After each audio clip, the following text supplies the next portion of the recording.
चलिए हम लोग अपनी क्लास शुरू करते हैं। आज की क्लास में हम एसएससी जीडी के लिए क्वेश्चन पेपर करने वाले हैं। ठीक है, ये जो क्वेश्चन पेपर है ये आपका प्रीवियस क्वेश्चन पेपर है, यानी पिछले साल 2021 में जो आपका पेपर हुआ था एसएससी जीडी का, वही पेपर हमने लिया है। तो ये पेपर आपका 25 प्रश्न हैं इसमें। ठीक है, 25 क्वेश्चन हम यहाँ पर देखने वाले हैं।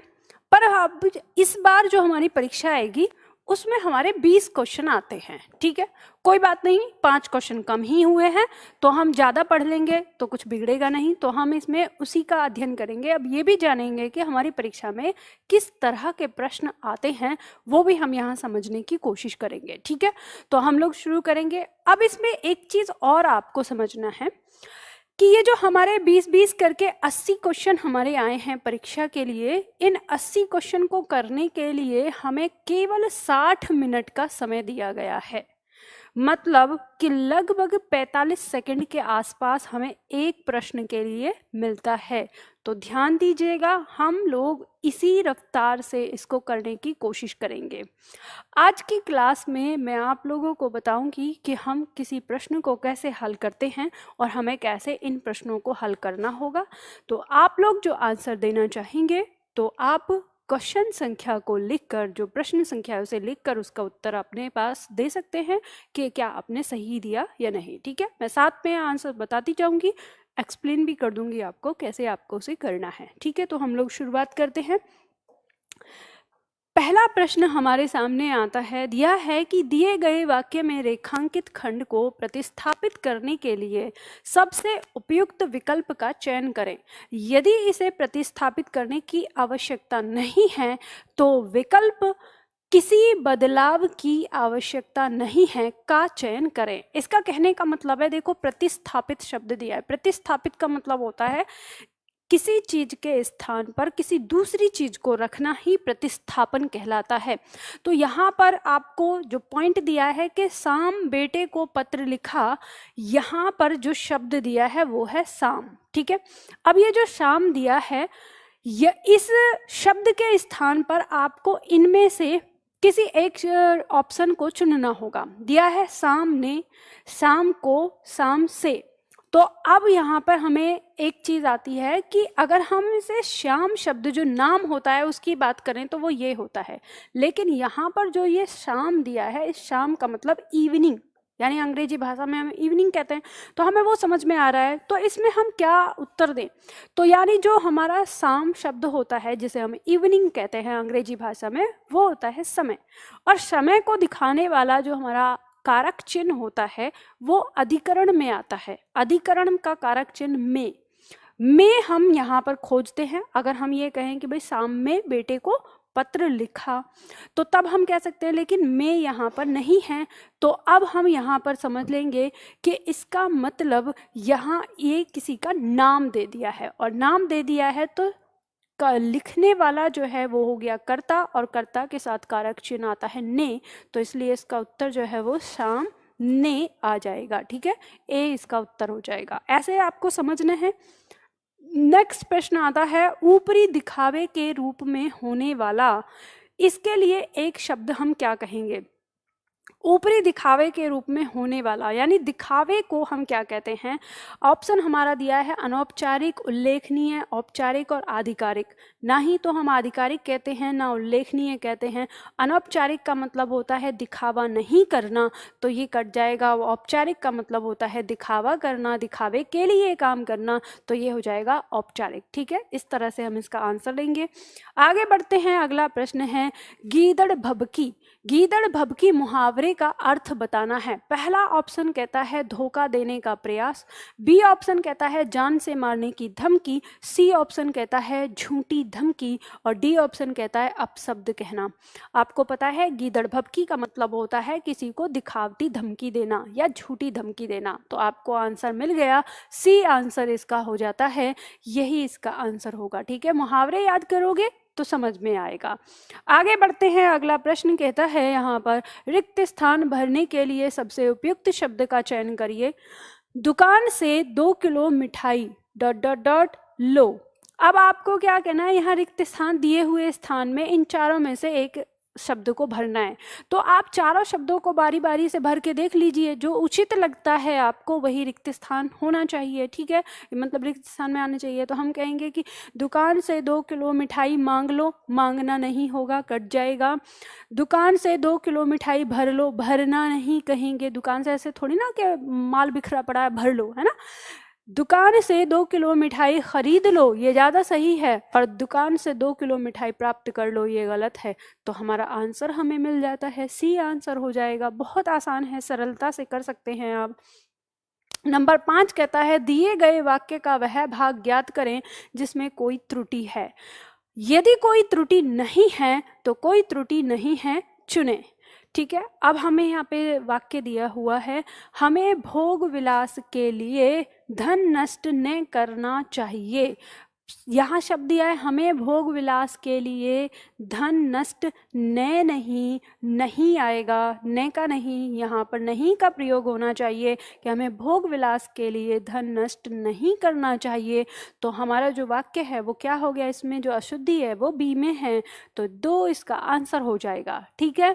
चलो इसी क्रम में आगे बढ़ते हैं, हम जल्दी करेंगे, ध्यान दीजिएगा। मैं आपको कोशिश कर रही हूँ कि आप जल्दी से जल्दी कवर करने की कोशिश करें, ठीक है। आपको तो इससे बहुत तेज स्पीड में रखना है।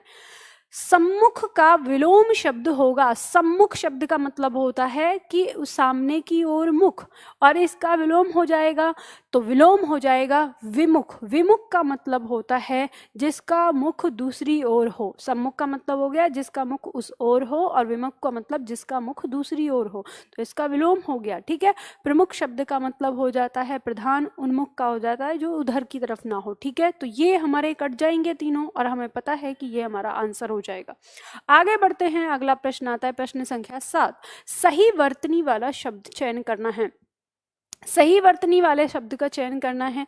पहला शब्द दिया है तात्कालिक, तत्कालिक, तत्कालिक और तत्कालिक। अब आपको पता है इन चारों में से कौन सा सही होगा। इक प्रत्यय जोड़ा है आपने किसमें, तत्काल शब्द में। तत्काल शब्द के अंदर एक प्रत्यय जोड़ने पर, ठीक है, तत्काल के अंदर।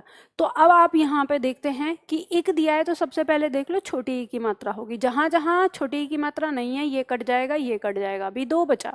तो तत्कालिक होगा कि तात्कालिक। ध्यान दीजिएगा, जब इक जुड़ता है तो प्रथम स्वर जो होता है उसमें परिवर्तन करता है।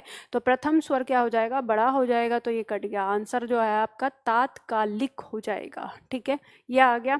चलिए अगला प्रश्न, जो दिए जाने योग्य न हो। जो दिए जाने योग्य न हो उसको एक शब्द में क्या कहेंगे, देव। देव का मतलब देवता होता है, तो ये हट जाएगा।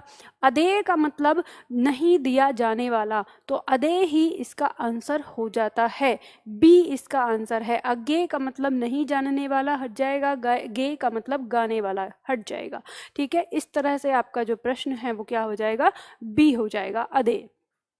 नेक्स्ट प्रश्न लेते हैं, प्रश्न संख्या 9। रिक्त स्थान को भरने के लिए सबसे उपयुक्त शब्द का चयन करना है। ऑप्शन दिया है, विषयों में ... होने से सर्वनाश होता है। विषयों में प्रेम होने से सर्वनाश होता है, प्रेम से कभी किसी का सर्वनाश नहीं होता, इसलिए कट जाएगा।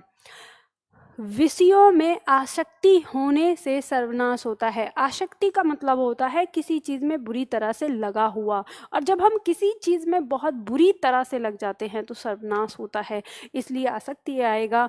खे नहीं आएगा, अनुराग नहीं आएगा, ऑप्शन बी हमारा इसमें आ जाएगा, ये हमें मिल गया। और बहुत आसान है, रिक्त स्थान इतना आसान है, आसानी से आप कर सकते हैं।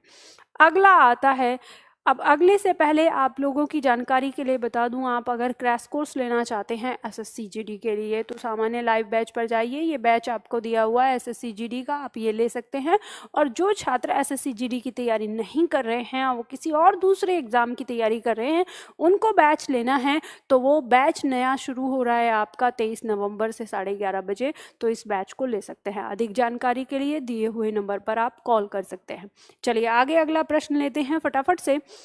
प्रश्न हमारा कहता है, दिए गए वाक्यांश के लिए एक शब्द दीजिए जिसका विवाह न हुआ हो। शब्द क्या आ गया, जिसका विवाह न हुआ हो, उसको हम एक शब्द में क्या कहेंगे। शब्द दिया है अपरिग्रह नहीं होता है। ध्यान दीजिएगा, परिणय आपने शब्द सुना होगा, परिणय। परिणय का मतलब होता है विवाह, और यहाँ पे दिया है अपरिणीत। तो परिणीत का मतलब जिसका विवाह हुआ हो, और अपरिणीत मतलब जिसका विवाह नहीं हुआ हो, और ये आपका आंसर हो जाएगा। ठीक है, चलिए आगे बढ़ते हैं। अगला शब्द आता है हमारा, दिए गए वाक्य के किस भाग में त्रुटि है। वाक्य क्या दिया हुआ है, प्रायः सभी लोग इस बात को नहीं समझते हैं। अब ऑप्शन इसको 4 टुकड़ों में तोड़ दिया है। इस बात प्राय सभी लोग को नहीं और समझते हैं। अब ये हम ABCD तो बाद में चुनेंगे, हमें पहले इस वाक्य के अंदर गलती निकालनी है कि गलती कहाँ पर है, हमें वाक्य में गलती निकालनी होती है। तो हम देखेंगे कि प्राय सभी कहना, यानी यहाँ पे प्राय का लगाना गलत होगा। तो हमें पता चल गया प्राय, तो जहाँ ये प्राय लिखा हो वही आपका आंसर होगा। प्राय यहाँ पर लिखा हुआ है तो यही है, इस भाग में गलती है, त्रुटि है, आपको आंसर मिल गया। ठीक है, चलिए आगे बढ़ते हैं, जल्दी फटाफट बहुत तेजी के साथ करते हैं, समय वेस्ट नहीं करेंगे। दिए गए वाक्य में रेखांकित खंड को प्रतिस्थापित करने के लिए सबसे उपयुक्त विकल्प का चयन करें। अगर प्रतिस्थापन नहीं किया जा सकता तो आवश्यकता नहीं है को चयन करें। उसका भाई सेक्रेटरी लगा हुआ है। अब ऐसे बोलना गलत होता है कि सेक्रेटरी लगा हुआ है, ऐसे सेक्रेटरी है ऐसे कहना चाहिए। तो अब यहाँ पे 4 ऑप्शन दिया है, सेक्रेटरी लगता है, सेक्रेटरी है, किसी बदलाव की आवश्यकता नहीं है, और सेक्रेटरी लगा है, तो ये भी गलत हो जाएगा, ये भी गलत हो जाएगा, और ये तो गलत हो ही गया। आंसर हमारा आ गया B। इतना आसान आपकी परीक्षा में आता है जिसको आप मतलब कहें कि आप देखते ही खुश हो जाएंगे, अरे वाह इतना सरल और इतना अच्छे से दिया है। आराम से, बस आपको अपना दिमाग चाचा चौधरी की तरह तेज चलाना पड़ता है। ठीक है, आगे बात करते हैं। निम्न प्रश्न में दिए गए 4 विकल्पों में से उस विकल्प का चयन करें जो मुहावरे का अर्थ व्यक्त करता है। मुहावरा क्या है, उल्टी गंगा बहाना या उल्टी गंगा बहना। उल्टी गंगा बहना का मतलब होता है कोई काम जैसे होना चाहिए वैसे ना होके वो क्या हो रहा है, विपरीत में हो रहा है। तो विपरीत में हो रहा है, तो अब यहाँ पे भाव देख लेंगे किसमें दिया हुआ है। गंगा उल्टी बहती हुई दूसरी नदी में मिल जाती है, गलत है। गंगा उल्टा बह जाना, गलत है। अनुकूल कार्य और प्रतिकूल कार्य, अनुकूल कार्य का मतलब होता है उसके अनुसार कार्य होना, तो ये नहीं होगा। प्रतिकूल का कार्य होता है उसके विपरीत कार्य होना। तो उल्टी गंगा बहना का मतलब है प्रतिकूल कार्य, ये हमारा उत्तर मिल जाएगा हमें। ठीक है, बात समझ में आ गई, आगे बढ़ते हैं। अगला प्रश्न है, कौन सा शब्द वायस का समानार्थी शब्द नहीं है, ये बताना है। समानार्थी नहीं है ये पूछा है, मतलब कि जो अलग है वो बताना है, बाकी हमें समानार्थी बताना है। वायस शब्द का मतलब होता है कोआ, जो आप बोलते हैं कोआ। ठीक है, कोआ को हम काग कहते हैं, कोआ को हम एकाक्ष कहते हैं, कोआ को हम काक कहते हैं। अब जो हम कोआ का इसमें पर्यायवाची नहीं है वो बताना है, तो उत्तर आ गया आपका D, हरित, तोता को कहते हैं। ठीक है, तो D आंसर आ गया। इतना आसान है, आसान तरीके से निकाल लेंगे अब। चलिए आगे बढ़ते हैं। अगला प्रश्न है प्रश्न संख्या 15। नीचे दिए गए वाक्य में रिक्त स्थान भरने के लिए सबसे उपयुक्त शब्द का चयन करें। खिड़की के बाहर बारिश का संगीत बज रहा था। अब बारिश का ... अब यहाँ पे दिया है कैसे, 4 शब्द दिए हैं, वर्तनी शुद्धिकरण पूछ रहा है, ये सीधा सीधा आपको बताना है। रिमझिम का वर्तनी शुद्धिकरण, तो झिमझिम नहीं होगा, झिमझिम नहीं होगा, रिमझिम ये गलत है और रिमझिम ये सही है, B आंसर आ गया। खिड़की के बाहर बारिश का रिमझिम संगीत बज रहा था। ये पिछली परीक्षा में पूछा गया प्रश्न है, मैंने अपने हैंड से नहीं बनाया, ये बात ध्यान रखिएगा। आपकी परीक्षा में आता है इतना सरल प्रश्न पत्र आपने कोई नहीं देखा होगा, जितना सरल प्रश्न पत्र ये होता है। नंबर 16, दिए गए वाक्य के किस भाग में त्रुटि है। मुझे पैसे की आवश्यकता नहीं है। आप ऑप्शन आपको दे दिया, पैसे की नहीं है मुझे आवश्यकता। अब याद रखिएगा, अगर मान लो किसी वाक्य में आपको पहले कोई अशुद्धि ना दिखे, कि सही लगे कि इसमें सब है, तो आपको दूसरी दृष्टि में उसकी वर्तनी चेक करनी है। वर्तनी मतलब स्पेलिंग, आपको ये चेक करना है कि इसकी स्पेलिंग यानी इसकी वर्तनी में कहीं कोई गलती तो नहीं। तो आप देखेंगे मुझे पैसे की आवश्यकता दिया हुआ है, आवश्यकता होता है, इसी में गलती है। तो आंसर आपका पता है क्या होना चाहिए था, आवश्यक होना चाहिए था। तो आंसर हो गया आपका D। इसी में त्रुटि है, यानी यही गलती है। ठीक है, चलो आगे बढ़ते हैं। अगला प्रश्न आता है प्रश्न संख्या 17। सही वर्तनी वाला शब्द का चयन करना है। प्रस्तुतिकरण, प्रस्तुतिकरण, प्रस्तुतिकरण और प्रस्तुतिकरण। ध्यान दीजिएगा, एक बात हमेशा के लिए याद रख लीजिए, कहीं पर भी करण शब्द दिखाई दे तो इससे पहले यदि ई है तो बड़ी ई का प्रयोग होगा और ऊ है तो बड़े ऊ का प्रयोग होगा। तो अब देखेंगे कि जितना भी छोटी ई है वो तो काट दो, छोटी ई कट गया, छोटी ई कट गया। अब आ गया यहाँ पे ये हो गया और ये हो गया, प्रस्तु और प्रस्तु, तो बड़ा ऊ इसमें नहीं होगा। अब ये मत कहना कि हाँ भाई आपने तो ये बताया कि बड़ा ऊ होता है, हमने कहा जस्ट पहले वाला, इसकी बात नहीं कर रहे हैं हम, वो तो प्रस्तुत होता है। ठीक है, तो प्रस्तुत होता है तो इस पे छोटे ऊ की मात्रा लगती है, तो ये सही हो गया हमारा। ठीक है, मैंने क्या कहा फिर से समझा देती हूँ, कभी उल्टा फुल्टा करें, कि करण शब्द से पहले अगर यहाँ पे लगा हुआ है, देखो इसको ऐसे समझ लो, अगर करण शब्द से पहले यहाँ आपका कोई स्वर आया है तो अगर ई और ई में से आया है तो बड़ी ई होगा, और ई के स्थान पर यहाँ पर ऊ या ऊ होता है तो बड़ा ऊ होता है। ठीक है, आप देखेंगे प्राय आपको छोटी ई और बड़ी ई वाला ही हिस्सा मिलता है, जैसे स्पष्टीकरण कहते हैं, जैसे शुद्धिकरण कहते हैं, शुद्ध शब्द होता है, शुद्धिकरण लिखते हैं तो बड़ी ई की मात्रा हो जाती है तो ई आता है। ई क्या है हमारा यहाँ पे उपसर्ग है। ठीक है, सॉरी, ई हमारा यहाँ पर प्रत्यय है। ठीक, प्रत्यय का प्रयोग होता है इसलिए ऐसा होता है, तो आंसर हो जाएगा हमारा सी। ठीक है, आगे बढ़ते हैं। नंबर 18 दिया हुआ है, दिए गए वाक्य में रेखांकित खंड को प्रतिस्थापित करना है। प्रतिस्थापित मतलब जैसे मैंने पहले बताया, बस कर दीजिए। प्राचार्य ने हमको समझाया कि जो परिश्रम करेगा वह सफल होगा। अब यहाँ पे ध्यान दीजिएगा कि आपको जो दिया हुआ है कि इतने को हटाना है आपको, तो यहाँ आप देखेंगे कि एक वाक्य प्राचार्य ने हमको समझाया और जो परिश्रम करेगा वह सफल होगा। अब इनके बीच में जो ये की आया है इसको पहचान लो। आपको पता है कि दो वाक्यों के बीच में आने वाला जो की होगा वो हमेशा छोटी ई वाला की होता है, तो जो बड़ी ई वाला दिया है काट दो, यहाँ पे दिया है, यहाँ पे दिया है, यहाँ दिया है, यहाँ पे दो आ गया। अब दो जगह आ गया तो हम देखेंगे इन दोनों में क्या गलती है, तो हमें पता चलता है कि ये प्राचार्य है और ये प्रचार्य है, तो ये गलत हो जाएगा। आंसर हमको मिल गया सी, ये हमारा आंसर होगा। ठीक है, आगे बढ़ते हैं। अगला आता है, दिए गए शब्द का विलोम चुनना है। विलोम बताना है आपको। शब्द है सकाम, सकाम का विलोम निष्काम, सार्थक, विषम, कुकाम, क्या होगा? तो कुकाम नहीं होगा। ध्यान दीजिएगा, विषम नहीं हो, विषम जो होता है वो सम का होता है। ठीक है, ये हट जाएगा। और सार्थक तो शब्द भी गलत लिखा हुआ है, कट जाएगा। बच गया हमारे पास क्या? निष्काम। सकाम का विलोम होगा निष्काम। ठीक, आंसर मिल गया। आगे बढ़ते हैं। प्रश्न संख्या 20, सुधा किस का पर्यायवाची है? तो सुधा किसका पर्यायवाची है? सुधा माने अमृत होता है, आपको पता ही है। ऑप्शन आ गया अमृत, ये दिया हुआ है यहाँ पर, बी आंसर आ गया आपका। आसान है, पर्यायवाची याद करोगे तो सारी चीजें याद हो जाएंगी। तो आपने देखा यहाँ पर जो पॉइंट दिए हुए हैं हमारे, अभी तक शब्दावली बहुत ज्यादा हमारी आई है और वर्तनी शुद्धिकरण, सिर्फ दो ही चीज आज आपसे पूछी गई है, शब्दावली और वर्तनी शुद्धिकरण। इसके अलावा कुछ नहीं पूछा गया, ना आपसे संधि पूछी है, ना समास पूछा है, ना कुछ। और सारी परीक्षाओं में आपका यही दोहरता है, ये ध्यान रखिएगा। तो यही सारी चीजें आपकी आती हैं। अब रह गया हमारा गद्यांश, जो हमें देखना है, जो आया था। तो गद्यांश हमारा दिया हुआ था, सांस्कृतिक गुलामी का सबसे भयानक रूप वह होता है जब कोई जाति अपनी भाषा को छोड़कर दूसरी की ... को अपना लेती है।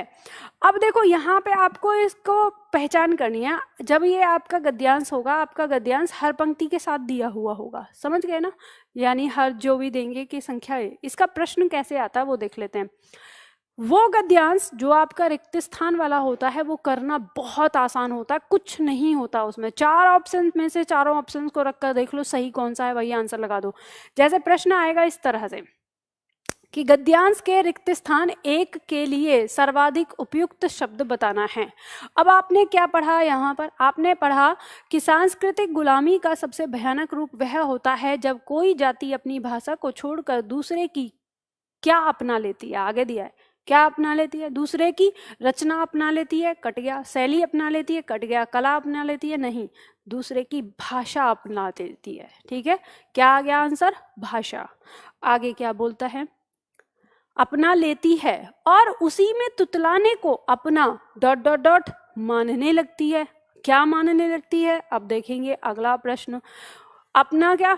अपना गौरव मानने लगती है, अपना अभिमान मानने लगती है, स्वार्थ मानने लगती है या घमंड? तो घमंड नहीं मानेगी, स्वार्थ नहीं मानेगी, अभिमान भी नहीं आएगा। अभिमान से बेहतर गौरव होता है कि अपना क्या मानने लगती है? गौरव मानने लगती है कि हाँ मैं तो इसकी भाषा बोल रही हूँ, मतलब मैं बहुत ज़्यादा पढ़ी लिखी हूँ, ये वो जाति ऐसा समझ लेती है। आगे कहता है यह डॉट डॉट डॉट पराकाष्ठा है। अब यह किस चीज की पराकाष्ठा है ये आपको बताना है। तो नेक्स्ट तीसरा प्रश्न आपका आएगा, तीसरा इसमें, कि यह आजादी की पराकाष्ठा है। नहीं, आजादी नहीं है, ये कट जाएगा। स्वाधीनता की पराकाष्ठा है। स्वाधीनता आजादी तो होते, कट जाएगा। गुलामी की पराकाष्ठा है, ये क्या है?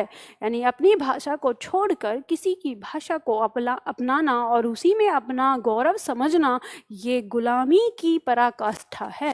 ये किसको मानता है? गुलामी की पराकाष्ठा, प्रगति की नहीं। अपनी भाषा के बिना प्रगति नहीं हो सकती किसी की। आगे कहता है गद्यांश, क्योंकि जो जाति अपनी भाषा में नहीं सोचती, अपनी भाषा में अपना साहित्य नहीं लिखती, अपनी भाषा में अपना दैनिक कार्य डॉट डॉट डॉट नहीं करती। अब दैनिक कार्य, अपनी भाषा में अपना दैनिक कार्य, आगे क्या आएगा? संपादित, मूर्त, स्पष्ट या अभिव्यक्त। तो ध्यान देना, संपादित तो पेपर में किया जाता है तो ये नहीं आएगा। मूर्त रूप का मतलब होता है वास्तव में लेके आना, वो भी नहीं आएगा। ठीक है, स्पष्ट का मतलब आगे अभिव्यक्ति, अभिव्यक्त करना यानी प्रकट करना। तो इसमें आंसर क्या आ जाएगा? डी आ जाएगा। तो फिर क्या कह रहा है ये कि अपना कार्य, अपना दैनिक कार्य अभिव्यक्त नहीं करती, वह अपनी परंपरा से छूट जाती है, अपने डॉट डॉट डॉट को खो बैठती है और उसके स्वाभिमान का प्रचंड विनाश हो जाता है। तो अपने किसको खो बैठती है ये हमें चेक करना है, तो वो हमें पता चलेगा अंतिम से। अपने किसको? सुख को खो बैठती है, व्यक्तित्व को खो बैठती है, सौंदर्य को खो बैठती है या विकास को? तो नहीं, सुख नहीं, सुख तो भले ही प्राप्त कर ले, सौंदर्य को प्राप्त कर सकती है, विकास को प्राप्त कर सकती है, लेकिन क्या खो जाता है? व्यक्तित्व खो जाता है, अपनी पहचान खो जाती है, अपने आप को खो बैठती है। तो यहाँ पे इतना सरल है, इतना आसानी से आप इसको कर सकते हैं। तो यहाँ पर ये हमने 25 क्वेश्चन किए जो हमको बता रहे हैं, यानी एसएससी जीडी में हमारे इस तरह के प्रश्न आए हैं। तो मैंने जो आज आपकी क्लास में आपको यहाँ पे प्रश्न कराए थे वो क्या कराए? ये प्रीवियस क्वेश्चन पेपर है, एसएससी जीडी में जो आया हुआ है वो मैंने आज आपको यहाँ पे करवाया। ठीक है, तो इसी तरह से मैं आप लोगों के लिए अभ्यास सेट समय समय पर लाती रहूंगी, तो हम इसी तरह से करते रहेंगे। आज के लिए इतना ही करते हैं। आप लोगों के कितने क्वेश्चन इसमें सही हुए ये कमेंट बॉक्स में ज़रूर बताइएगा, और इसी तरह के सेट पेपर के साथ मैं आप लोगों से मिलती रहूंगी। आज के लिए इतना ही, फिर मिलते हैं अगली क्लास में।